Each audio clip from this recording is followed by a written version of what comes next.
Alright, how's everybody doing? Hotep, hey, this is Michael Imhotep, founder of the African History Network, host of the African History Network show. We're finally live. It is Sunday, July 21st, 2019, and we're live all the way from Atlanta. So I'm here in Atlanta for the 8th annual Liberated Minds Black Homeschool and Education Expo. Today was the last day of the Expo. It's been a very busy day. I wanted to broadcast the show at my normal time, 9 p.m. Eastern Standard Time, the African History Network show. So everybody, welcome to the African History Network show, special Sunday night edition from Hot Atlanta. It is hot here in Atlanta. So I have the air conditioning on here in the hotel room.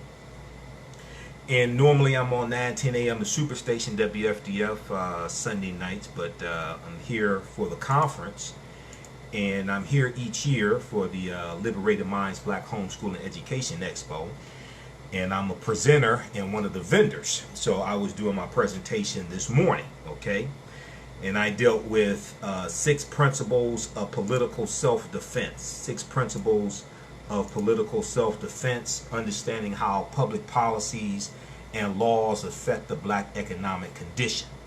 All right, so I'm going to give you a synopsis of what my presentation was on, and I recorded it, so we'll have it available on DVD later this week at AfricanHistoryNetwork.com.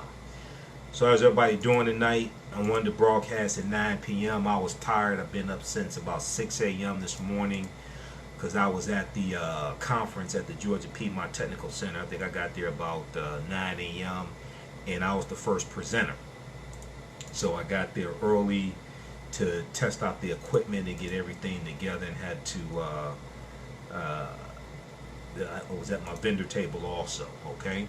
So everybody share this broadcast on your Facebook page, and invite your friends to tune in also. African American business owners, post the name of your business here on the thread of the broadcast. We'll let you know how you can advertise with the African History Network. To promote your business, email us at customerservice@AfricanHistoryNetwork.com, customerservice@AfricanHistoryNetwork.com, okay? And check out some of the sponsors of the African History Network show, like theprofitroom.com, theprofitroom.com, and they have classes to help you learn about investing, learn about the foreign exchange markets, etc. Theprofitroom.com, Profit. All right, so let's jump into this, and let me share this broadcast on my personal page also, Michael Imhotep. So give me a minute here. The setup is a little differently here, because I'm not in the office. Okay, so it's been a crazy weekend. It's been a crazy week because of Donald Trump attacking 4 congresswomen of color, because he's scared. He knows that he knows Mueller is going to testify on Thursday, and it was postponed for a week. And he knows Mueller knows the truth, and Trump knows Mueller will destroy him. Okay? So Trump is running scared right now, and he should be scared because he's guilty. He's a fraud. He's an unindicted co-conspirator. He engaged in campaign finance law violations with the payments to one Stormy Daniels, Tiffany Crawford. Okay, and as I talked about today, as I talked about in my presentation this morning at the Black Homeschooling Conference. So on Sundays, the focus is on economic empowerment, okay? And one of the things I talked about in my presentation that I hadn't planned to talk about, but it came up, is that when I first heard the story about payments to Stormy Daniels about 2 months before the 2016 campaign, I said, this sounds like a campaign finance law violation of FEC guidelines, Federal Elections Commission. Sure enough, I was correct, because I was the one that broke that story for 9:10 a.m. the Superstation WFDF. I was the first one on air to talk about that story. Okay, so share this broadcast. African American business owners, post the name of your business here on the thread of the broadcast, and also register for our online course, Ancient Kemet, the Moors, and the Maafa. Understanding the transatlantic slave trade, what they didn't teach you in school, ancient Kemet, the Moors, and the Maafa. Understanding the transatlantic slave trade, what they didn't teach you in school. Class number 5 is going to be this Wednesday, 8 p.m. Eastern Standard Time. As soon as you register, you can go back and watch the previous courses. This is an 8-week, 16-hour online course that I teach.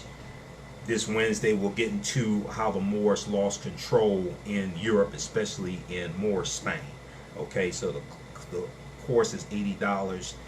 You can watch it over and over again. We do the classes live on Wednesdays in the archive, and it's about 36 hours of bonus content. So we posted the link here, and also it's at our website, AfricanHistoryNetwork.com, AfricanHistoryNetwork.com. All right, so let's look at this here.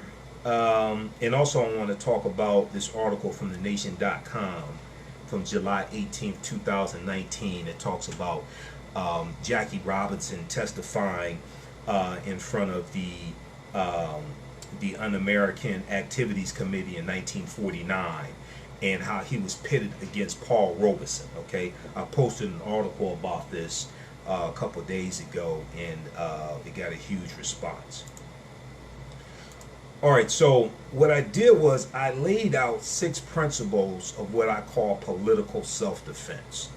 With the 2020 campaign coming up, we have to understand the need for an African-American agenda. We have to understand how to play this game of politics and win. All right.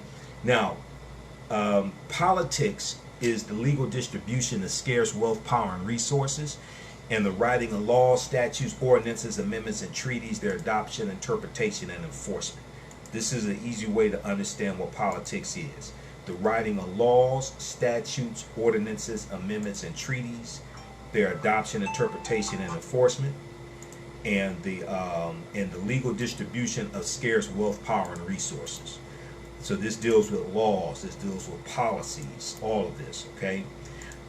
We look at the $1.4 trillion tax cut that Trump did, which benefited the top 10%, the top 1%, benefited corporate America at the expense of the other 90% or so of Americans, and added close to $1 trillion to the national debt as well. Okay, that our children and our children's children will pay for.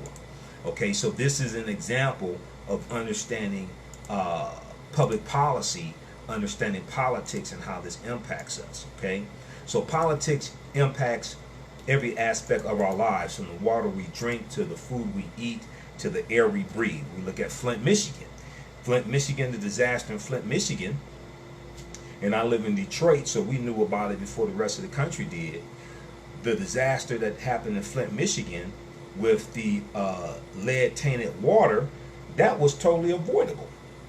Okay, that happened under a Republican governor, Governor Snyder.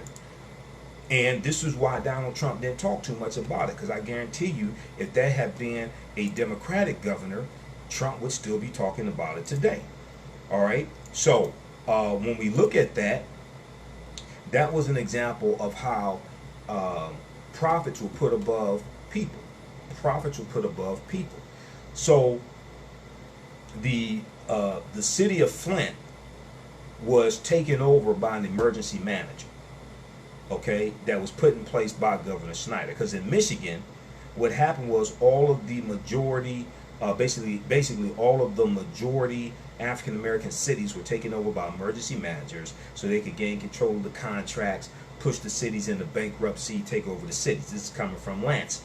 Okay, same thing happened to Detroit. This bankruptcy that came over to Detroit that helped usher in this gentrification, took control over Detroit assets, took control over the water system, took control over Belle Isle, all this stuff. All this stuff was totally engineered, totally manufactured, totally engineered. Detroit did not have to go into bankruptcy. All right, but when we look at Flint, what happened was they were switching, getting their water from the Flint water source, from the Detroit water source to their own water system. In the meantime, they decided, through the emergency manager, they decided to get water from the Flint River. Well, many people there in Flint knew the Flint River was toxic. However, all they had to do was use a special like anti-corrosive agent or something like that that would purify the water. Okay, that would make the water more drinkable. But they didn't want to do that. It would have cost somewhere between $100 to $150 a day to properly treat the water from the Flint River source, okay, to make it drinkable. They didn't want to do this. They didn't want to spend the money. The water in the Flint River source was 19 times more corrosive than the water coming from the Detroit River source. So what happened was, when this water went through these pipes, went through these lead pipes, and is 19 times more corrosive, it stripped the lining inside of the lead pipes. There was a protective lining inside of the lead pipes that basically kept the lead from leaching into the water. Okay? When this water comes through that's 19 times more corrosive than the water from the Detroit River source, it stripped away that protective lining, which allowed the lead to leach into the water. This could have been avoided by spending between $100 to $150 a day to properly treat the water. But they didn't want to do this. See, this is under Governor Snyder, Republican control. They didn't want to do this. Flint, Michigan, predominantly African American. You got poor whites that live in Flint, Michigan also. Okay? This is an example of putting profit over people. Because Snyder was a Republican governor, you heard Donald Trump say very little about Flint, Michigan. All right. So, let's look at this. Let's look at these 6 principles quickly here, and I'm going to get to these other topics and get out of here. All right. I was watching MSNBC dealing with the Mueller report. Everybody should go watch that. The 9 p.m. Eastern Standard Time. It came on the 1-hour special hosted by Ari Melber. Read the Mueller report. Go to NBCnews.com. Search for Read Mueller report. We'll post a link here also. And watch Mueller testify on Thursday as well. It's going to be explosive. All right. So when we look at 6 principles of political self-defense, I lay it out as stop, match, create, push, leverage, protect. Stop, match, create, push, leverage, protect. Okay? So we know that politics is the legal distribution of scarce wealth, power, and resources. And 2 things that we must understand and must master. We must master history and understand history, and we must understand law. Unfortunately, African Americans, we don't understand either one of them. Okay? We were the first people in history. We created history. We were the first people to have laws, and we don't understand either one of them. And this is why it's kicking our behinds. Okay? So let me give you an example of what I mean. So laws create conditions. Conditions create movements in response to conditions.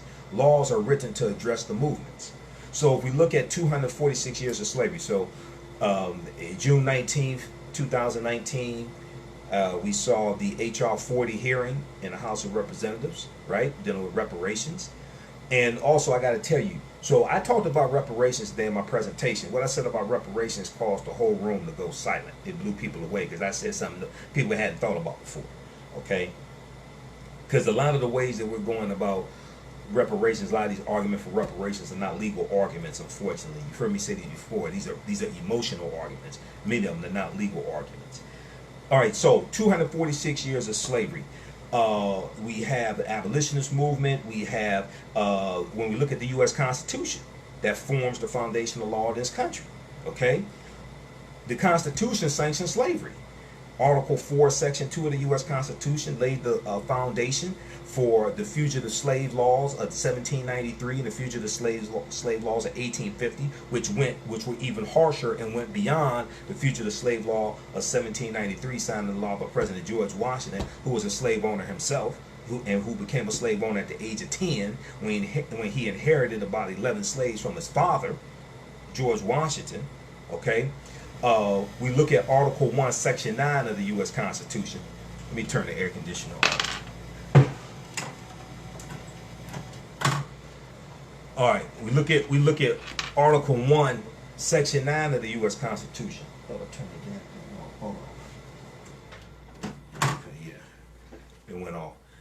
we look at Article 1, Section 9 of the U.S. Constitution. One of the things I talked about today that a lot of people don't understand is that, so when the Constitution is signed September 17, 1787, 5 states have already outlawed slavery. The first state to outlaw slavery was Vermont, July 2nd, 1777. You're going to have Massachusetts. They outlawed in 1783. And Massachusetts was the first state to have slave laws, going back to 1641. So August 20th, 1619, Jamestown, Virginia, we know this year we're commemorating the year of return and 400 years, 1619 to 2019. One, African people have been in this land going back at least 51,700 years ago. And this is what Dr. David Imhotep deals with in his book, The First Americans Were Africans, Documented Evidence. Two, when those 29 Africans come into Port Comfort in Jamestown, Virginia on the White Line slave ship, slave laws don't exist in any of the 13 colonies. The first colony to have slave laws was Massachusetts in 1641. This is something that people don't want to talk about. Those 29 Africans were put into indentured servitude and released after about 3 to 5 years, compensated with land. Read chapter 2 of Before the Mayflower by Lerone Bennett Jr. because he talks about this. People don't want to deal with this. Lerone Bennett Jr. talks about this in Before the Mayflower, chapter 2, pages about 28 to 40, 6th edition. So the whole way all this evolves, we don't even understand. And this is why a lot of the arguments we're making for reparations are not even legal arguments. They're emotional arguments. This may go outside the circumference of some people's awareness. I'm all for reparations, but we have to make legal arguments, and we have to make it, and one of the reasons why we have to make it a legal argument is because right now they are challenging the Affordable Health Care Act in the courts. Obamacare in the courts, after it saved millions of white people's lives. So if they challenge the Affordable Health Care Act in the courts, you think they're not going to challenge reparations in the courts? If we somehow get it. So we're not even, the arguments that we're making, we're not even structuring them in a way that we're making legal arguments so that we can fight it legally when it gets challenged in the courts. And Trump has nominated about 23% of the federal judges. I talked about that today. About almost 1 out of 5 federal judges Trump has nominated. He's nominated 143 federal judges, which is a lifetime appointment, got 123 of them confirmed. See, people don't want to talk about this. I don't know why. People don't want to talk about this. All right, so laws create conditions. Conditions create movements in response to conditions. Laws are written to address the movements. So we go from the Constitution being signed 1787, being ratified about 1788. We have the Article 1, Section 9 of the U.S. Constitution laid the foundation for the international transatlantic slave trade to be abolished January 1st, 1808. Most of the people, when I did my presentation today, most people didn't know this. This is law. This is U.S. Constitution. Article 1, Section 9 of the U.S. Constitution. Now, a lot of people know about Article 1, Section 9 because it deals with the Emolument Clause. But the first paragraph deals with the transatlantic slave trade, and it states that the importation, I'm paraphrasing, because it can nowhere in the Constitution does it use the word slave or slavery, things like this. But what it's saying is that the importation of Africans as slaves, the earliest that can be abolished is 1808. That's in Article 1, Section 9 of the U.S. Constitution. Go to loc.gov and read the U.S. Constitution. Okay? loc.gov, Library of Congress website. And these are some of the things that we deal with in the online course that I teach also, Ancient Kemet, the Moors, and the Maafa, Understanding the Transatlantic Slave Trade, what they didn't teach you in school. Okay, so we're going to post a link here. You can register for the online course. As soon as you register, you can start watching. We meet this Wednesday, 8 p.m. Eastern Standard Time. We deal with thousands of years of history. We deal with these laws, these policies, all this stuff. Okay, this Wednesday we're going to get into how the Moors lost control of Europe, how the Moors lost power in Europe, especially in Spain. Okay, and one of the problems was Moorish men kept intermixing with white women, and not a lot of people want to talk about this. Moorish men kept, and this is what happened. And what's going to happen is that the complexion of Europe starts to change as these Moors intermix with the population, and resentment builds up. Resentment by Europeans builds up. Okay, and there starts to develop, a hatred towards the Moors. I mean, it's deep what happened. And see the biggest problem with the way the transatlantic slave trade is taught is that the connection between the 800-year occupation of the Moors in Europe and the animosity and hatred that Europeans had toward the Moors, and Africans intermixing into the European population, changing the complexion of Europeans, darkening the complexion of Europeans, intermixing with the European bloodline. That is totally separate. The way the story is told is totally separate from the transatlantic slave trade. No, it's not separate. Transatlantic slave trade is a continuation of that.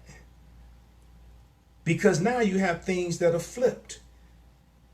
So the Moors were in power, then the Moors get conquered, and then you're gonna have Moors enslaved, and you have these Europeans going into Africa, enslaving these African people that they have been dealing with for hundreds of years. When the transatlantic slave trade started, this ain't the first time the Portuguese and the Spanish and the English and the French and the Germans, and this ain't the first time they were dealing with African people. They were dealing with them for hundreds of years in Europe. And the same thing that's taking place today, where you have a fear of the browning of America. The same thing that's happening today, where you have the fear of the browning of America, and you have some Europeans who are afraid that by 2043 they will become a minority population in this country. You had something similar to that going on in Europe with the browning of Europe, because the Moors are intermixing into the populations. So this is how you get someone like Queen Charlotte Sophia, right? The wife of King George III. She was of African descent on her mother's side. Her mother had African Moorish ancestry. Well, she's the wife of King George III. Who was King George III? King George III was the king that the 13 colonies were revolting against. His wife was of African descent. And you're going to have a lot of these people. You're going to have a lot of these people like this who had mixed ancestry in Europe because of the Moors. So the transatlantic slave trade, even in one way, it's a beginning of something with chattel slavery, but in another way, it's a continuation. And when you study the Spanish colonies, you study the English colonies, one of the first things they're going to do is create anti-miscegenation laws. What are anti-miscegenation laws? It made it illegal for the Spanish to intermix with the Africans. In general, basically they're talking about African men intermixing with Spanish women, or African men intermixing with white women in general. This is what they're talking about. Why? Because they saw what happened for 800 years in Europe. Because see, when you really understand what racism is about, racism is all about sex. Racism is, look, let's break this down. Racism is a system of advantage and privilege distributed based upon race. Racism occurs when one race of people control the majority of the wealth, power, and resources, privileges, benefits, land, access to education, access to opportunity, media, jobs, healthcare, etc., right? Well, how do you determine that based upon race? You have to, because race wasn't, man created the races. Man created racism. So when you have laws to keep Africans from intermixing with Europeans, you're doing this to keep them from passing and to keep them from getting resources. So you want to keep Africans from having sex with Europeans, producing an offspring who can pass and get access to resources. So this is why you had these anti-miscegenation laws. They're trying to preserve their bloodline. This is what this is about. This is what people don't want to understand. Okay, J.A. Rogers had a series of books called Sex and Race. So when we go and we look at the history, even in this country, you had laws against the intermixing of the races. But we know white men kept doing it with African women who were enslaved. So it wasn't for them. Who was it for? It was to keep African men from doing it with white women. Why? Because they were doing it for hundreds of years in Europe. I mean, study the history. Even though they had the laws to keep Africans from intermixing with Europeans, white men kept doing it. They kept doing it to enslaved African women. No problem. No problem on their end, problem on our end, of course. But they kept doing it. So who was it really for? So when we look at Dr. Frances Cress Wilson, the ISIS papers, the keys to the colors, and we study a legacy of racism, and we look at like the history of lynchings. Okay? Well, usually when you study the history of lynchings, Ida B. Wells found this out, okay, after the Moss Store murders in 1892 in Memphis, Tennessee, and her friends were lynched.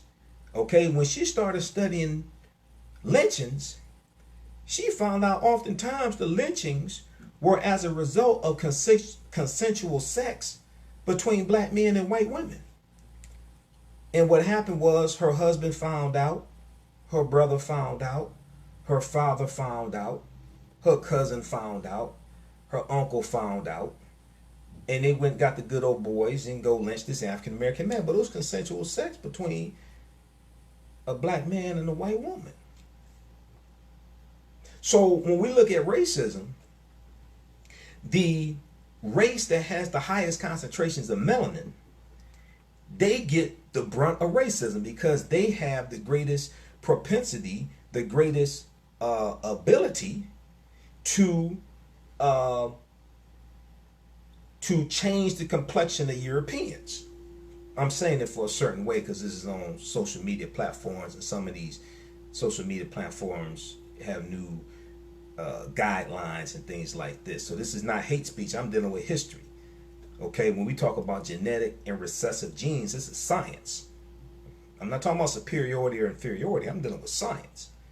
Okay, so when you so this is what this is all about. It was about African men and white women. What about white men and African women? Because they were doing it all through slavery. It wasn't a problem. So who was it for? Which goes back to hundreds of years of this happening in Europe. So really, when you understand the transatlantic slave trade chronologically, not starting in 1440 with the Portuguese getting involved, but understanding the previous hundreds of years of history, the transatlantic slave trade was really Europeans getting revenge on the African Moors and what happened in Europe. That's what this is about. When you study the Spanish instituted a law in the Spanish colonies that the African slaves could not learn to read or write. Well, it was the Moors that taught the Spanish to read and write, for the most part. Because when they go in the Iberian Peninsula in 711 AD, 85-90% of Europeans are illiterate. It's the Moors that teach them how to read and write. Now, the priests knew how to read and write. They were the most literate. Most of the other ones were illiterate. You had kings and queens who were illiterate, couldn't read or write. It's the Moors. So when we study transatlantic slave trade, all this stuff gets flipped around. But the way a lot of people teach it, they don't deal with that because they haven't studied the history of the Moors. You have to understand what happened in Europe for hundreds of years to understand why the transatlantic slave trade happened. That didn't just fall out of the sky. That didn't just pop up as a fluke. No, this is the result of animosity and wars fought between Africans and Europeans. Okay? All right, so these are some of the things that we deal with in the online course also. So the way I deal with transatlantic slave trade is different than a lot of other people because of because of the information that I study and who some of my teachers are. Professor Kabahai Wapakamane, who was brilliant when it comes to the history of the Moors, and Professor James Small, Dr. Leonard Jeffries, things like this. So they when they teach it chronologically. They taught me to teach it chronologically. Okay, you can't teach it episodically. You can't teach it as an episode in history. Professor Kaba talks about how to understand the existence of something. You must first understand the pre-existence of existence. And one of the things that the Spanish were doing when they're conquering the Moors in Spain is they are enslaving some of them and taking them as slaves into Spanish territories, like Florida and South Carolina. Those were Spanish territories before they were part of what we call the United States. Those were Spanish territories because the Spanish were in this land we call the U.S. before the English. This is why when people talk about August 20th, 1619, Jamestown, Virginia, well, the Spanish were enslaving Africans in the territory we call South Carolina going back to the 1520s. That's about 100 years before that. That's not even talked about. But this is why you have to understand the chronology of history. Okay? All right. We've got Eric, Dirk, Martell. Then also use this as a resource. This is something I use in the online course. This is something I talked about today in my presentation because, it's at the Black Homeschooling Conference. A lot of people don't know about this study. Now, those that watch me regularly, you've heard me talk about this. Teaching Hard History, American Slavery by the Southern Poverty Law Center. Teaching Hard History, American Slavery. I don't know if they talk about the history of the Moors. I doubt it. But two important things they do in this study. And you can download it from splcenter.org. Two important things they do. One, they document how the history of slavery is being incorrectly taught in schools all across the country. Not just our schools, but white people's schools also. One. Two, they show how and give numerous recommendations on how to more correctly teach the history of slavery, which is extremely important. Because if we're ever going to get reparations, if we're ever going to get reparations, America must have a massive history lesson because Americans are ignorant of history. So how do you think reparations are going to be paid out and most people don't even understand the history of slavery? Most African Americans don't even understand the history of slavery. You think trillions of dollars in reparations are going to be paid out? I mean, you must still believe in Santa Claus if you believe something like that. America needs a massive history lesson. Okay, so let's look at this here. How's everybody doing? And African American business owners, supposed to name your business here on the thread of the broadcast as well. Okay, we'll give you a shout out. Email us at customerservice@africanhistorynetwork.com. We'll let you know how you can advertise with the African History Network on our broadcasts and on the podcast of our Sunday night show also. We're on 8 different podcast platforms as well. All right. And check out Mercedes Waffles and More. Mercedes Waffles and More. Those in the New York, New Jersey area. They have vegan soul food. Okay. And they do catering. Mercedes Waffles and More. Okay. Check them out. MercedesWafflesandMore.com. All right, so let's jump into this. 6 principles of political self-defense. We laid out what politics is. Now, why are these 6 principles so important, right? So in a political election, what takes place is, if you're not operating based upon an agenda, then you're going to be sidetracked by whoever has a viral video this week, whoever has a catchphrase next week, things like this. You'll be sidetracked by these things that are superfluous. All right. And this is what happened at the first debate. And now this may go outside the circumference of some people's awareness. Some people may not like this, but Kamala Harris did her little Academy Award winning performance, right? But very few people, and I call people out on MSNBC about this because their coverage and their journalistic integrity was lacking on how they covered Joe Biden's comments about working with segregationists, because he was talking about working with segregationists to get laws passed because there were segregationists who were in control. He talked about people like Senator James Eastland of Mississippi, who was the chair of the Senate Judiciary Committee, and he talked about also defeating them. He talked about defeating them as well. He talked about them being vile, repugnant human beings.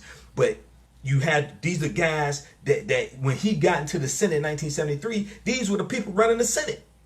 These were Democrats. That's the other thing nobody talked about. These were Democrats he was talking about working with. I don't know why people didn't say these segregationists were Democrats he was talking about working with. Okay? This is what he explained to Reverend Al Sharpton, June 23rd, 2019. I played the video for you.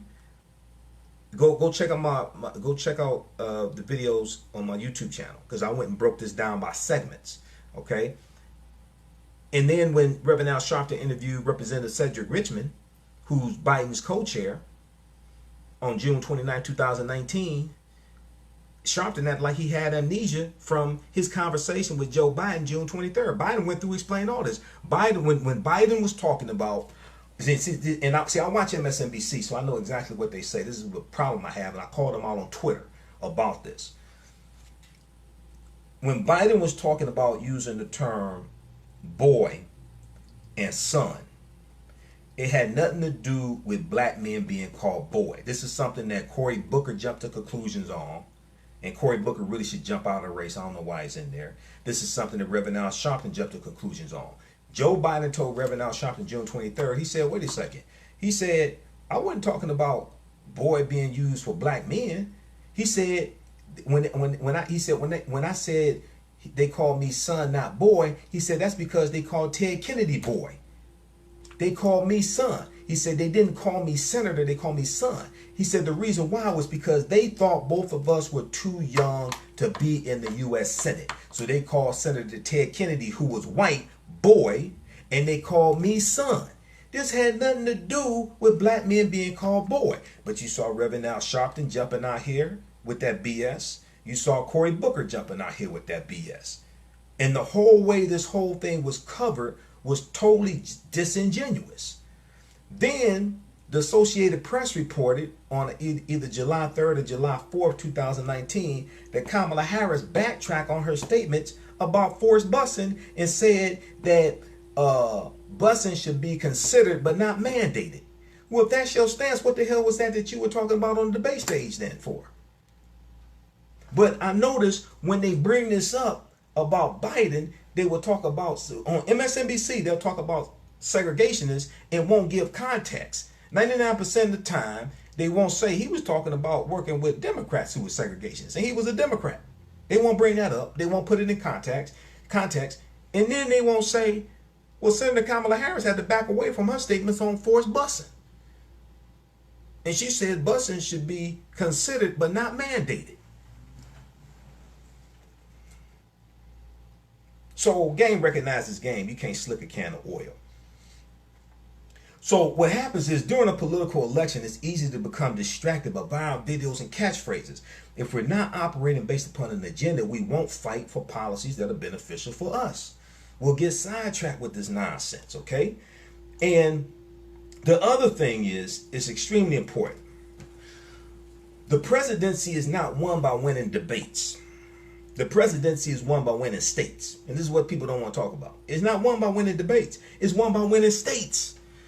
The Electoral College votes are associated with you winning the state. You're going to have to win the state of Florida. You're going to have to win the state of North Carolina, probably the state of Arizona, Michigan, Wisconsin, Pennsylvania. Now, if you look at this article from NBCnews.com, we posted this article on our Facebook fan page, the African History Network, okay, a couple days ago. This is from NBCnews.com. This is from July 19th, 2019. How many of you all saw this article? The name of this article is How Trump Could Lose by 5 million votes and Still Win in 2020. How Trump could lose by 5 million votes and still win in 2020. The nation's two most populous states, California and Texas, are at the heart of Democrats' geography problem, because Trump could lose Texas and California and still win in the Electoral College. And we don't even understand how the Electoral College works, because we're listening to these people running their mouths who have no clue what they're talking about. This is why when I hear people saying, oh, I'm going to vote for this person because they can stand toe to toe with Donald Trump in a debate. Do you understand that by the time the actual presidential debates happen, the 3 presidential debates, when the Republicans choose their nominee and Democrats choose their nominee, there are 3 presidential debates. Most people have already made up their mind by then. So the presidency is not won by winning debates, it's won by winning states. But we don't understand how Electoral College works. This is something I talked about in my presentation today, right? This is what the whole citizenship question on the U.S. Census is about. Citizenship question hasn't been on the U.S. Census in like 60 or 70 years. So why are you trying to put it on now? No, they're trying to change the balance of power. How does this work? What does the U.S. Census do? U.S. Census doesn't count every citizen in the U.S. It counts everybody in the U.S. It's population, okay? Well, what does the U.S. Census impact? It impacts funding for districts, impacts funding for cities based upon increases in population, decreases in population. But the census also impacts congressional representation. Congressional representation that a city has or a state has, congressional district, what is that based upon? Increases in population, decreases in population. If your city or a district has decreases in population, you can lose a congressional seat in the U.S. House of Representatives. You can lose congressional representation for your state. If your state, if your city, your district has increases in population, you can gain seats in the House of Representatives, or they may split your district. Okay, so for instance, the state of Michigan has 16 Electoral College votes. What determines how many Electoral College votes a state has? What is that based upon? It's based upon population. How is it based upon population? You take the number of seats in the U.S. House of Representatives a state has, and you add to it the number of U.S. Senate seats that a state has. Where every state has 2 U.S. Senate seats. That's based upon U.S. Constitution, which goes back to law, which goes back to the foundation, U.S. Constitution. Okay? The House of Representatives is based upon population. But based upon population, based upon what? Based upon population, based upon the U.S. Senate count. The U.S. Census count. Okay? So, if you put a citizenship question on the U.S. Census, and you have people, you have families where one person in the family is a legal immigrant, another person in the family is undocumented, you can have the entire family that not respond to the census. You drive down the actual population count in certain cities, in certain states, in certain Democratic leaning states. If they lose population, they can also lose congressional representation. What does that mean? That means they lose seats in the House of Representatives, which means they lose Electoral College votes associated with their state, which weakens their power when it comes to getting to 270 Electoral College votes. That's what all this is about. This is about shifting the balance of power. So you can have an increase in population, but if it's not counted in the census, it doesn't matter. So this is the game that Republicans and Trump are running to maintain power and weaken the Electoral College power that Democratic states have.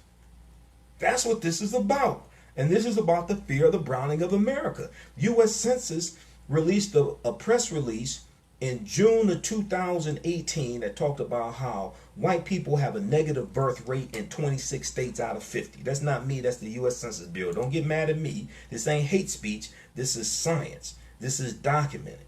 Okay? 26 states out of 50. 2 years before that, it was 17 states out of 50. A lot of this is directly tied to the opioid crisis. So you have a fear of the browning of America. Okay, and let me see. I'll give you the exact press release from the census.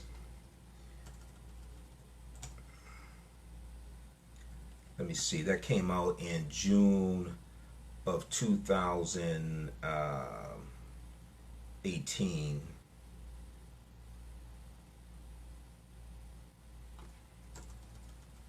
It was it's census.gov, and it is, let's see, is that 47 million? It's a press release. I think this is it right here because I have all this stuff bookmarked. Midwest home to most other counties with decreases in median age. June 21st, 2018, census.gov, U.S. Census Bureau.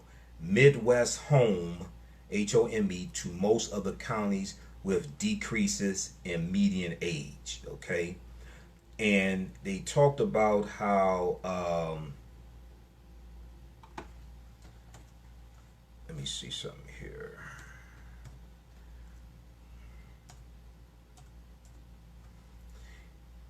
In here, I think this is the one. They talked about how white people have a negative birth rate in 26 states out of 50.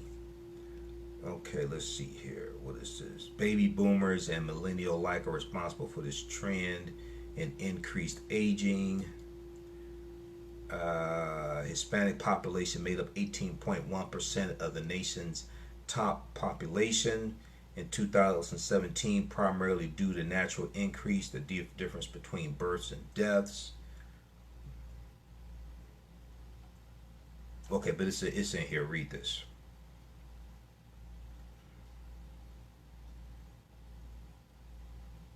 We'll post a link here for you. You can check this out. Okay, this came out June 28th, 2018. Okay, read this here. That's from the U.S. Census Bureau. Okay, so we have to understand how these laws and policies are put in place to shift the balance of power. All this deals with politics is the legal distribution of scarce wealth, power, and resources. I didn't say the fair distribution. I didn't say the moral distribution. I said the legal distribution. Okay? So when we look at 6 principles of political self-defense, one is match, M-A-T-C-H, not match.com. That's something else. This is match. Elect someone whose policies best match our issues and concerns. This is why Black Agenda is so necessary, to give standards and hold people accountable. But to be able to put together an agenda, you have to understand your condition. To understand your condition, you have to understand the history of how you got into that predicament. And you have to understand your history as well and understand which direction you should be going in. Okay, so this is why African history and culture is the foundation. It gives us our values, our interests, and our principles. This influences our economic empowerment and our political empowerment. Okay, so if we look at African Americans who organized to get Senator Doug Jones elected in Alabama, they looked at his issues, they looked at his policies, and they saw that his policies best matched up with what their issues were in comparison to Doug Jones. I mean, not Doug Jones, Roy Moore. Okay, we all remember Roy Moore, who had the problem with the little young girls. Okay, and they saw Roy Moore as death. They knew Roy Moore was terrible. When we look at Alabama, Alabama is basically about 50th in the country in education, and they're number 1 in incarceration. NBCnews.com had an article, and I talked about it when it came out because I covered this special election. December 12, 2017, Moore versus Jones, where the Alabama Senate candidates stand on the issues. Okay, Moore versus Jones, where the Alabama Senate candidates stand on the issues. African Americans looked at Doug Jones' policies. They looked at what they were concerned about. Saving the Affordable Health Care Act, Obamacare. They looked at Jones' stances on fixing Obamacare. They looked at abortion rights. They looked at a number of different things. Yeah, I'm going through looking at this quickly here. Let's see here. Yeah, they looked at crime, supporting criminal justice reform. Criminal justice reform.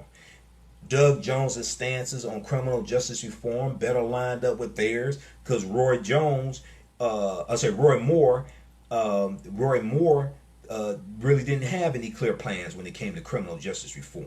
Okay, they looked at immigration, they looked at climate change. It was a number of different things. Okay, so check out this article here. So we have to understand this. This gets past name recognition. This gets past personalities. This even gets past political party, because it's not about political parties. It's about the policies.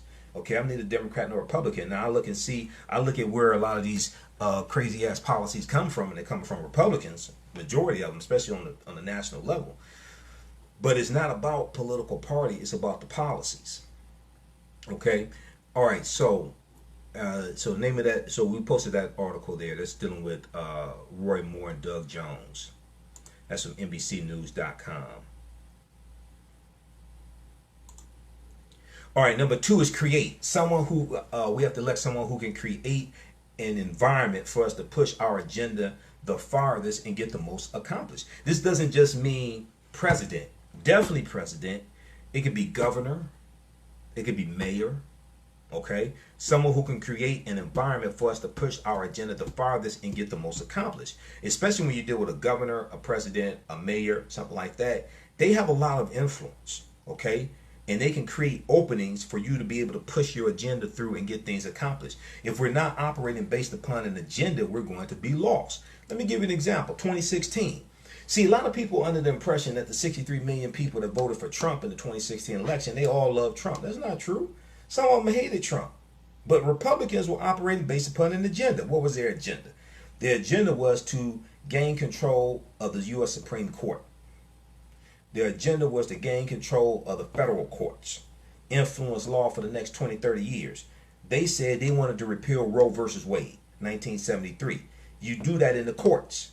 This is why they got these crazy laws like in Alabama, things like this, these crazy laws that are anti-abortion, okay? And it's designed to try to hurry up and get this to the U.S. Supreme Court to get a ruling on this, because they're trying to overturn Roe versus Wade. Well, Donald Trump has gotten 2 Supreme Court nominations confirmed. One was stolen from President Obama. Okay, that was Merrick Garland, who was blocked by Senator Mitch McConnell, son of a Mitch, from Kentucky. This is why Republicans fought so hard to maintain control of the U.S. Senate, because it's the Senate that confirms Supreme Court nominations, and it's the Senate that confirms federal judges. And Mitch McConnell is totally committed to getting as many ultra-conservative federal judges confirmed as possible. Trump has nominated 143 federal judges. He's gotten 123 confirmed. Elie Mystal, just this morning on MSNBC on David Gura's show, because I was watching it in the hotel before I went to the conference, and I was putting the finishing touches on my presentation. Elie Mystal wrote an article, who's an attorney, African-American attorney. You see him on MSNBC. He has big gray afro, looking kind of like Frederick Douglass somewhat. Not to be confused with Cornell Belcher, who has a big gray afro, looks kind of like Frederick Douglass also. But Elie Mystal has an article from July 15, 2019 called Donald Trump and the Plot to Take Over the Courts. Donald Trump and the Plot to Take Over the Courts. How the 45th president, really he's the 44th president. This is why you don't hear me call Trump 45, because there have only been 44 presidents under the U.S. Constitution, because President Grover Cleveland was elected to 2 non-consecutive terms. Okay, so Trump is actually 44, but whatever. I don't call him 45. But how the 45th president has packed the courts with ultra-conservatives and reshaped the judiciary for a generation. Now, I've talked about this numerous times. Okay, Elie Mystal has a good article here from the for thenation.com that talks about this. And in the article, he says, but Trump's court, the collection of judges and justices now swarming our judicial system, nominated and confirmed to lifetime appointments. These are lifetime, federal judge is a lifetime appointment. Okay, nominated and confirmed to lifetime appointments on his recommendation will linger like an infected wound poisoning the body politic even after the initial injury has scabbed over. So years after Trump is gone, however he gets out of there, okay, whatever happens, whether he's impeached, whether he resigns, whatever happens, okay, years after this, those federal judges will still be on the court making decisions that impact us. They're nominated. So these judges are coming from, these are names being submitted by the Federalist Society and the Heritage Foundation, these two right-wing, very conservative organizations, okay? These are very young, ultra-conservative white males who are being nominated, and many of them are just totally unqualified to be federal judges. So, as of the writing of this article, which was July 15th, 2019, the Trump administration has had 123 federal judges confirmed, including 41 to the Federal Court of Appeals. The circuit courts just one rung below the U.S. Supreme Court. Okay, the circuit courts are just one rung below the U.S. Supreme Court. By comparison, at this point in his presidency, Barack Obama had pushed only 19 circuit court judges through to confirmation. Trump's appointees now account for some 14% of the federal judiciary and more than 22% of the judges on the nation's Court of Appeals. And he has been in office for just 2.5 years. Okay, so what happened was, 2014, Democrats lose control of the U.S. Senate in the midterm elections. Mitch McConnell becomes Senate Majority Leader. Mitch McConnell blocked all these nominations to the federal bench that President Obama made. They blocked his confirmations. Why? Because as Senate Majority Leader, you determine which hearings take place or whether they don't take place. You determine which bills come to the floor for debate. You determine which bills come to the Senate floor for a vote. As Senate Majority Leader, you determine it. So you got one little troll ass son of a Mitch senator that's controlling all of this. This is an example of how elections have consequences. This is what we don't understand. So when Trump became president through the Electoral College, because he lost the popular vote by 2.9 million votes, there were about 100, I think it was 103 vacancies there on the federal bench. Okay, blocked by Mitch McConnell. So it left all these vacancies for Trump to fill. That's on top of the 2 U.S. Supreme Court justices he got nominated. He got confirmed. Neil Gorsuch and not Merrick Garland. Neil Gorsuch and Kavanaugh. Okay, that choir boy Kavanaugh. But this is all understanding how politics impacts every aspect of our lives. Okay, so you have to ask yourself the question, well, wait a second.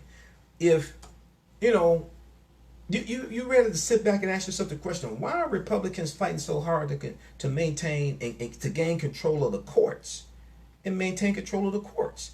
Because they want to control federal law for the next 20 or 30 years. That's what this is about. This is about controlling law, controlling policies. Okay, so check out that article by Elie Mystal. So what happened was in 2016, I watched numerous interviews with Donald Trump supporters. I watched about 100 campaign speeches and interviews Trump did in 2016. I was doing national radio 5 days a week, okay? And then doing local radio in Detroit 2 days a week. So Trump supporters were saying, this is about the Supreme Court. They made it plain. They said, this is about the Supreme Court. They were operating based upon an agenda. They were operating based upon an agenda because they were trying to achieve goals or trying to achieve a purpose. Overturn Roe versus Wade.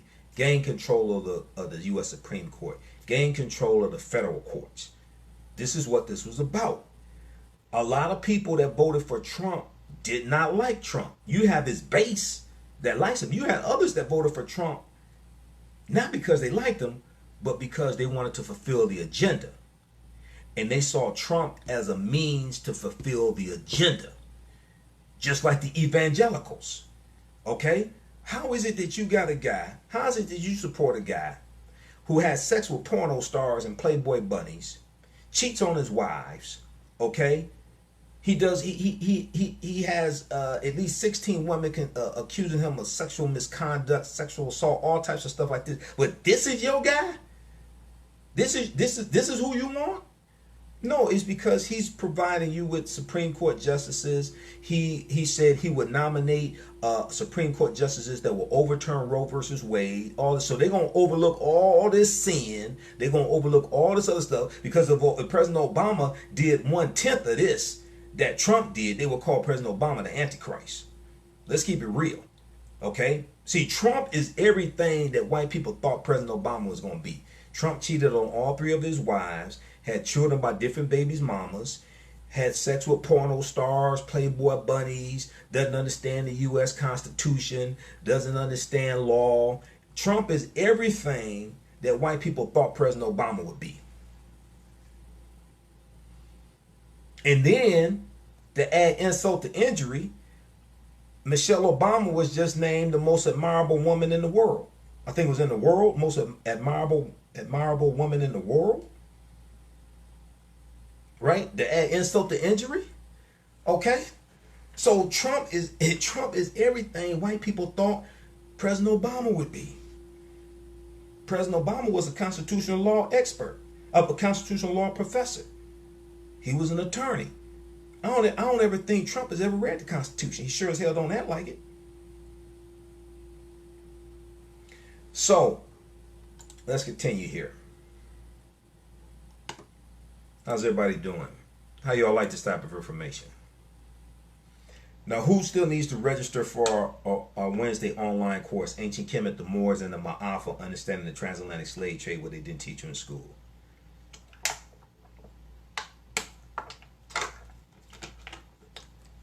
Let me know. I'll post the link again. Class meets Wednesday, 8 p.m. Eastern Standard Time. It's an 8-week, 16-hour online course. All the sessions are archived. We do it live. All the sessions are archived. We deal with thousands of years of history. It's regularly $130 on sale, $80. There's about 36 hours of bonus content also.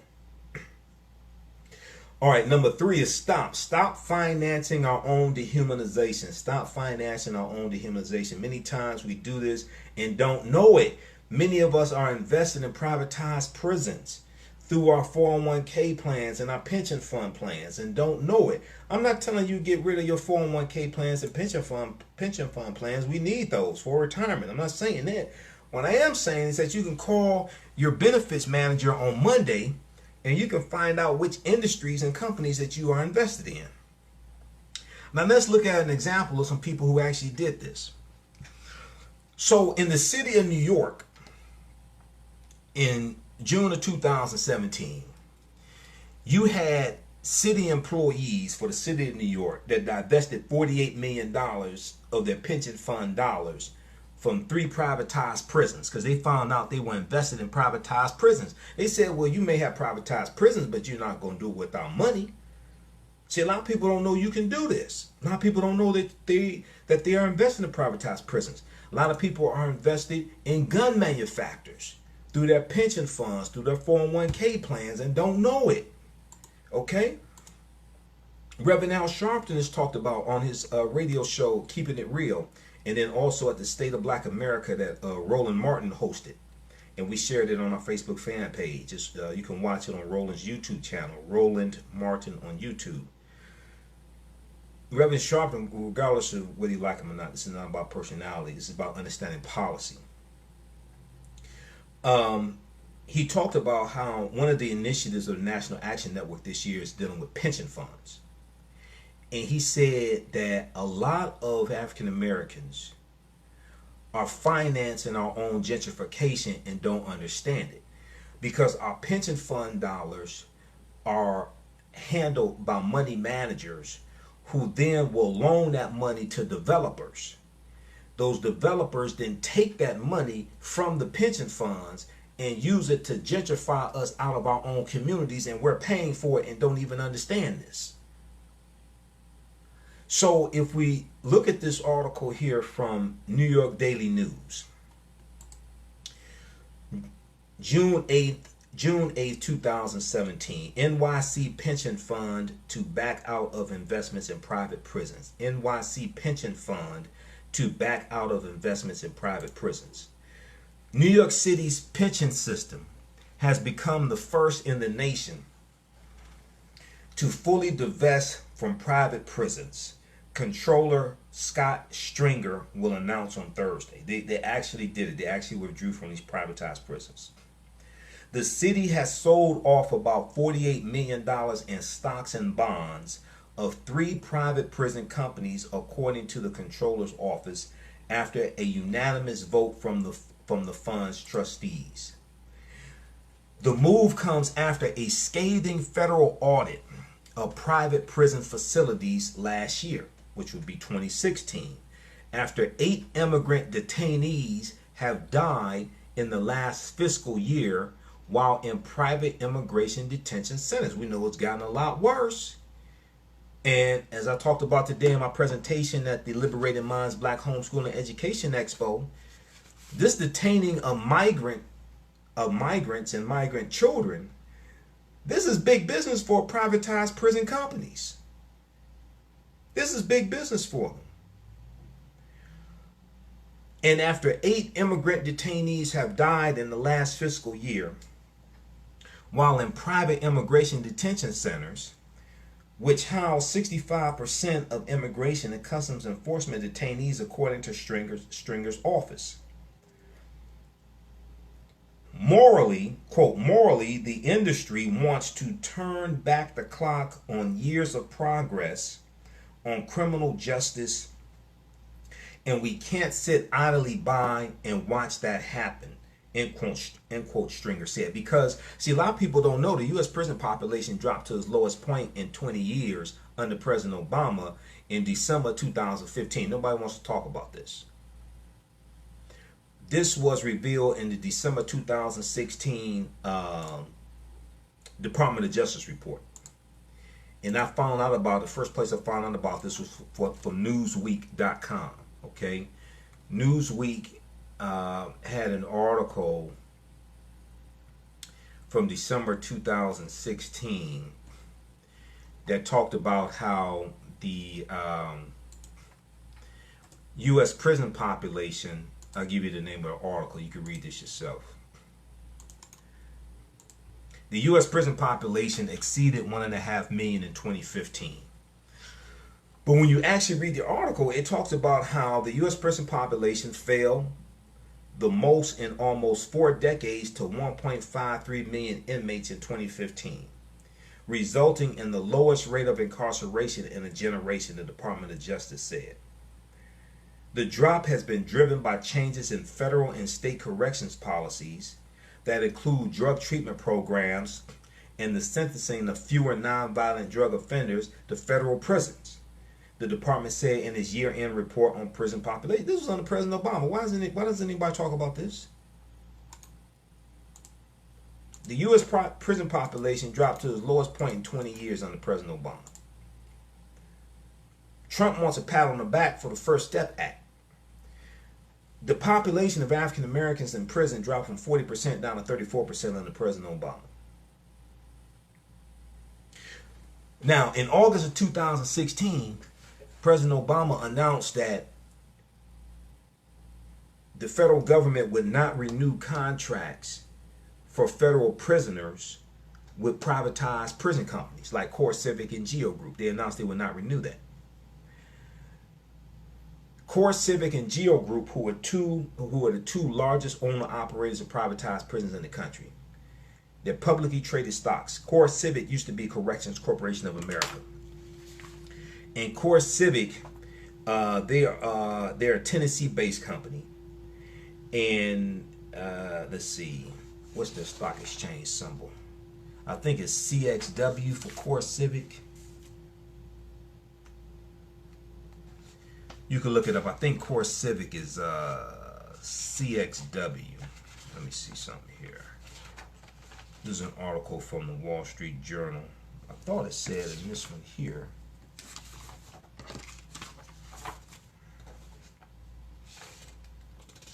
I'll look it up quickly here, but I think it's CXW for Core Civic. They used to be Corrections Corporation of America. But Core Civic and Geo Group donated almost $600,000 to Donald Trump's presidential campaign, after Trump said he was going to self-finance his campaign. That was a lie. So then after Trump becomes president through the Electoral College, because 2.9 million more people didn't want his ass as president, he reverses President Obama's policy dealing with privatized prisons, and they renewed the contracts.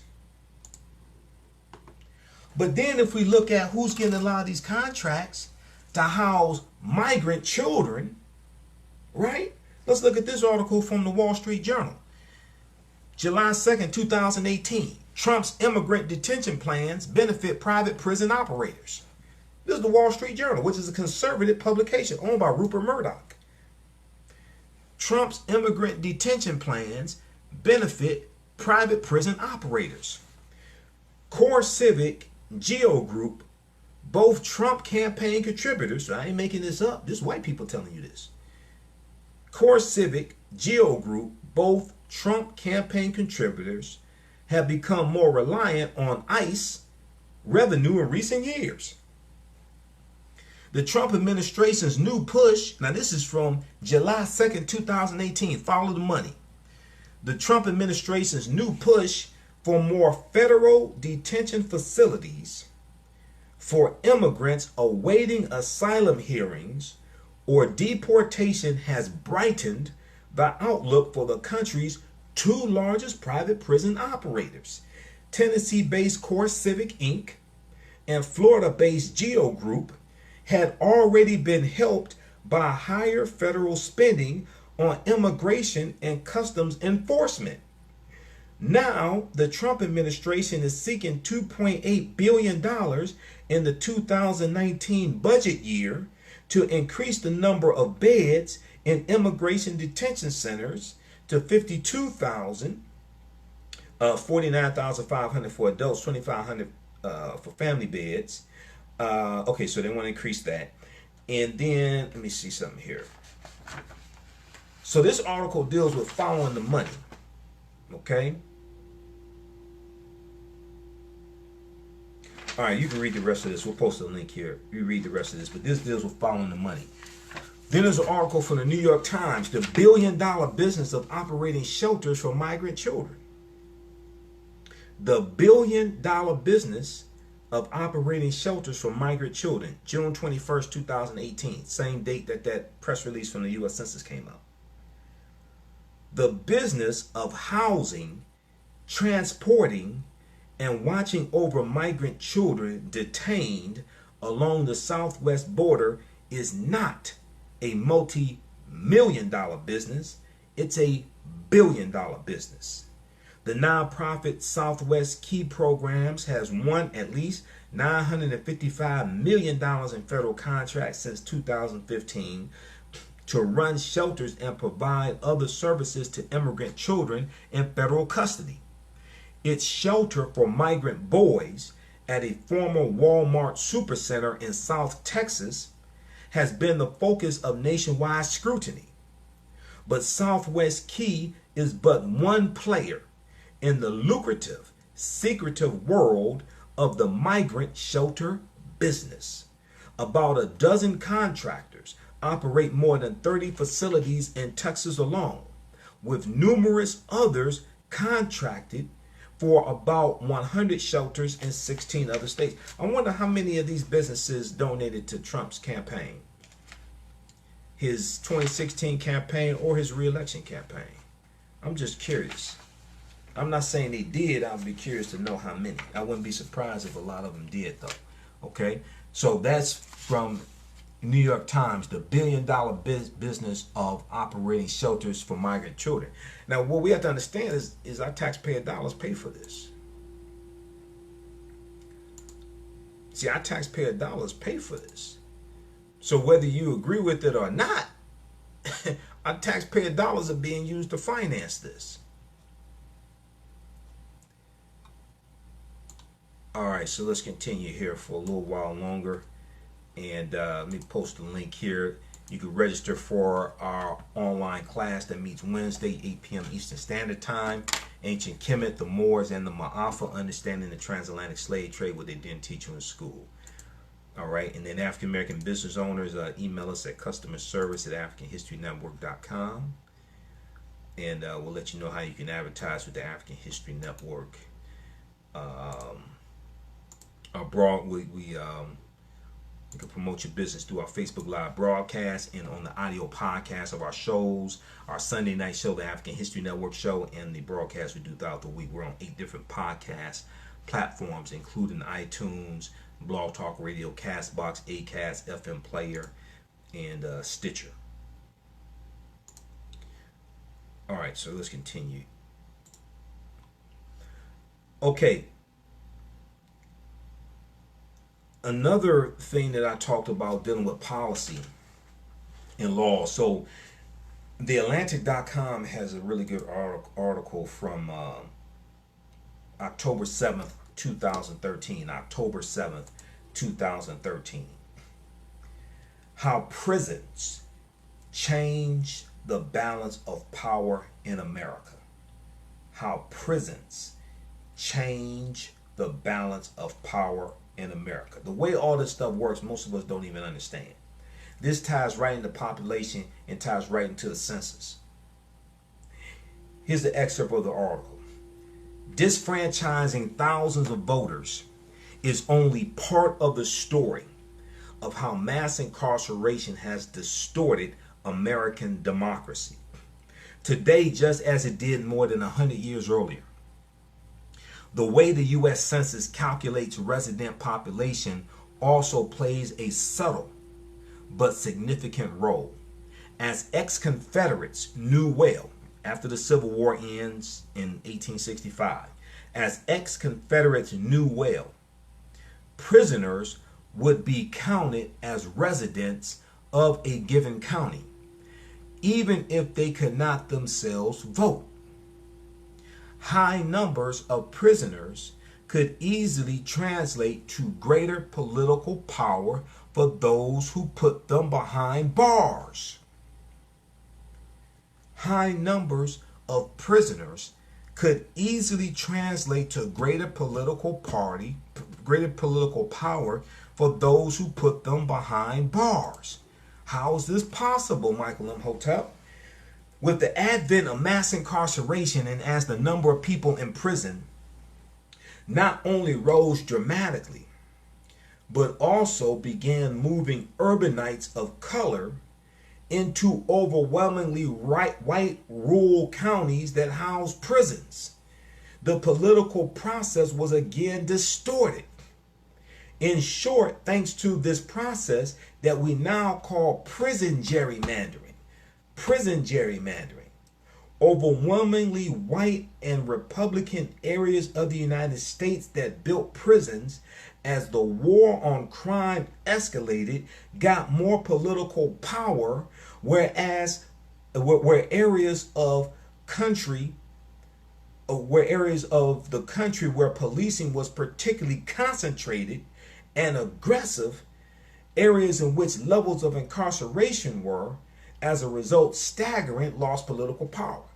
What does this mean? How does this happen? Most prisons are in white rural districts, white rural areas that are heavily Republican areas, heavily Republican districts. So when African Americans go to prison, oftentimes they live in the inner city. They live in Detroit, Chicago, Atlanta, what have you, Philadelphia. When they go to prison, the prison is oftentimes usually in a rural district that's Republican. When you go to prison, your residency changes from the city that you lived in to the city that that prison is in. which means the city that you came from, Detroit, Atlanta, Philadelphia, loses population count. The city that you're housed in gains population count. Congressional districts are based upon population, increases and decreases of population. So when you shift population from inner cities to rural districts, as far as prisons, this increases their population, which means these areas, these rural districts can gain congressional representation. And your district and your city can lose congressional representation. So as they talk about here, overwhelmingly white, in short, thanks to this process that we now call prison gerrymandering, overwhelmingly white and Republican areas of the United States that built prisons as the war on crime escalated got more political. I say, as the war on crime escalated, got more political power. Whereas areas of the country where policing was particularly concentrated and aggressive, areas in which levels of concentration were as a result staggering, lost political power. Also, funding based upon the census count, funding coming from the federal government is based upon population. Where if your city loses a significant amount of population, partly due to people being incarcerated, you can lose federal funding to your city. And then when those people are housed in rural districts and these districts have an increase in population, they can gain federal funding from the federal government through the census. So read this full article. This is from theatlantic.com. How prisons change the balance of power in America.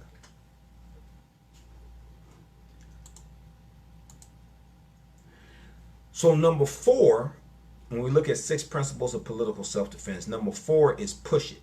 Okay, like Salt and Pepper said, push it. We have to elect someone who we can push in the right direction to do the right thing. Okay, they don't have to be perfect. We're trying to find perfect elected officials to serve imperfect people. An example of this is President Roosevelt in Executive Order 8802, signed June 25, 1941, which desegregated jobs in the Department of Defense. Executive Order 8802. Why did he sign this? It wasn't out of the kindness of his own heart. It was because A. Philip Randolph, president of the Brotherhood of Sleeping Car Porters, leveraged his position with the Brotherhood of Sleeping Car Porters and threatened to put 100,000 African Americans marching on Washington to embarrass President Roosevelt if he didn't desegregate these jobs in the Department of Defense for African Americans.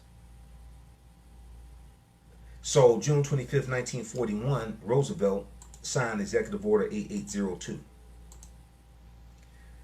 So A. Philip Randolph was operating based upon an agenda to break the back of segregation and desegregate America, desegregate these opportunities, desegregate these jobs. He was operating based upon an agenda. Britannica.com has an article dealing with that. Executive Order 8802. So number 5 is leverage. We have to understand how to leverage our economics to enforce our agenda. We talk about pension funds, things like this, but an example of this is FEC.gov, the Federal Elections Commission, FEC.gov, okay? And with the Federal Elections Commission, FEC.gov, you can search for any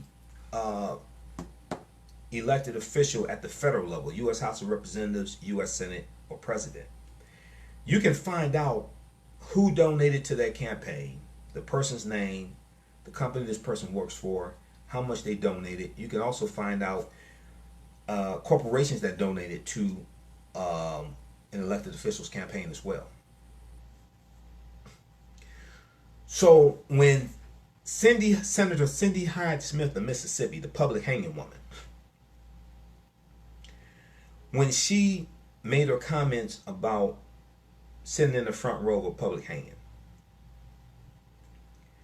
a report came out detailing corporations that had donated to her campaign. When corporations were exposed as donating money, they started asking for their money back. Well, what happened was it was a report or article published about this, but these people went to fec.gov to research this. Because I went to fec.gov also to look. And you go there, look up Cindy Hyde Smith, Mississippi, and it shows who donated to her campaign. That's leverage to use against corporations who we spent dollars with, who are supporting people whose policies are detrimental to us. We could threaten economic withdrawal from these businesses to push a political agenda, okay? To get them to withdraw support from these elected officials who are putting in place policies that are detrimental to us. Number 6 is protect our gains that are made during the previous elections. Because see, oftentimes we'll vote transactionally from election to election, but don't connect this election to the previous two, what was accomplished in the last 2 years, 4 years, which policies, laws, etc. are at stake of being reversed, things like that. We vote transactionally, but we don't understand the concept of protecting our gains. And also oftentimes it's not so much what an elected official can do for you, but it's about stopping someone who's trying to do something to you. So in each election, based upon the way the candidates shape up, the strategy may change, but you're still operating based upon an agenda. Okay, so that deals with 6 principles of political self-defense. I also got into economic empowerment, dealing with the co-ops and some of our history of the co-ops, but I don't have time to get into this now. So we'll have a full presentation on DVD later this week, 6 principles of political self-defense. That'll be at AfricanHistoryNetwork.com, and we'll put that on our Facebook fan page, the African History Network also. All right, let's see who we have here. Okay, Eric, Gregory, Martell, Carl. How's everybody doing? Okay, also, if you like this type of information, you can donate to the African History Network, paypal.me/the AHN show. Paypal.me/the AHN show. So we definitely need your support. This helps us to stay on the air. This helps to pay for expenses we'll have to travel. And I'll be in Atlanta, it looks like August 3rd, for the Black Agenda Tour with Michi X and Jice Johnson. So I got to pay my way there, pay my way back, things like that. So that helps support that. PayPal.me/the AHN show. If you want to donate $15, $25, $50, $100, what have you. If you want to set up for a recurring donation, you can do that also. You can also go to our website, AfricanHistoryNetwork.com, AfricanHistoryNetwork.com. Okay, and click on the yellow donate button right on the home page. And my DVD lectures are there also. And we have bundle packs. So you can order those, and be sure to register for the online course that I teach. Now, if you've taken this online course that I teach in the past, email me at customerservice@AfricanHistoryNetwork.com. We'll enroll you at 50% off. If you've taken this course with me in the past, I just go into our system and verify that you've taken the course in the past, and we'll enroll you at 50% off. Okay, so course is on sale now, $80, regularly $130. Is an 8-week, 16-hour online course. Ancient Kemet, the Moors, and the Maafa, understanding the transatlantic slave trade, what they didn't teach you in school. Okay, so we get to thousands of years of history. As soon as you register, you can watch the first 4 courses, and we do a live Wednesdays, 8 p.m. to 10 p.m. Eastern Standard Time.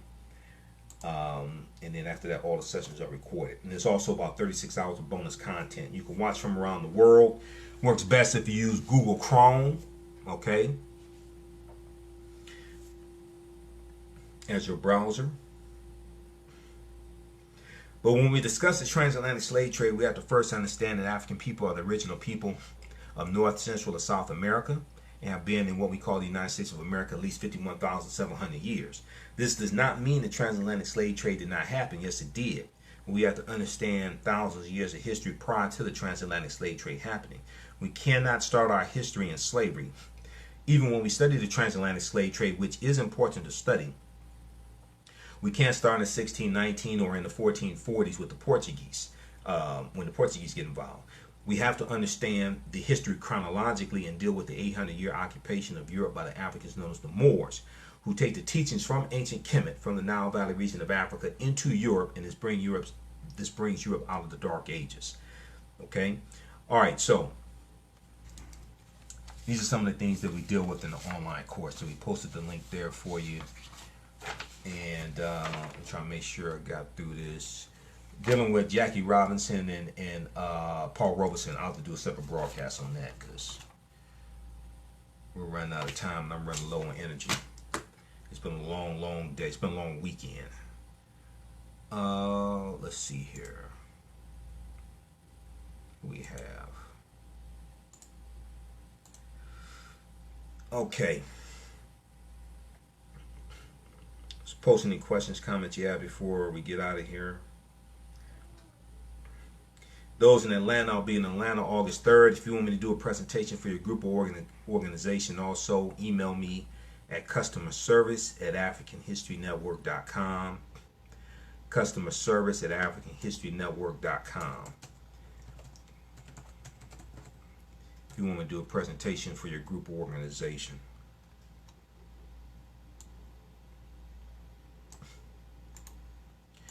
All right, now, summertime is here. People are trying to get in shape, and the Fast Life 28-Day Challenge can help you with that. This is a 28-day program that deals with the power of fasting, and they put you on a nutritional regimen. They have online coaching for you. There is a special Facebook group for you as well. You have 3 coaches to help you also. Visit their website, tfl28.com, tfl28.com, for the Fast Life 28-Day Challenge. And they have a new course starting soon, or one that just they have a new group starting soon, or one that just started also. Visit tfl28.com for more information.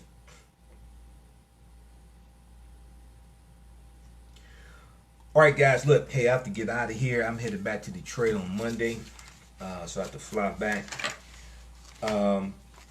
So follow us on our Facebook fan page, the African History Network, YouTube channel, Michael Imhotep, Imhotep.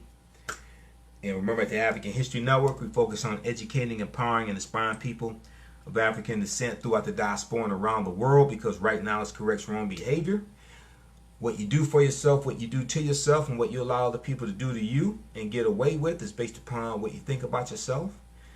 What you think about yourself is based upon what you have been taught about yourself. What you've been taught about yourself is based upon everything you've read, heard, and seen about yourself. Remember, right now it's corrects wrong behavior. It's not over till we win. Wakanda forever. We'll talk to you next time. Peace.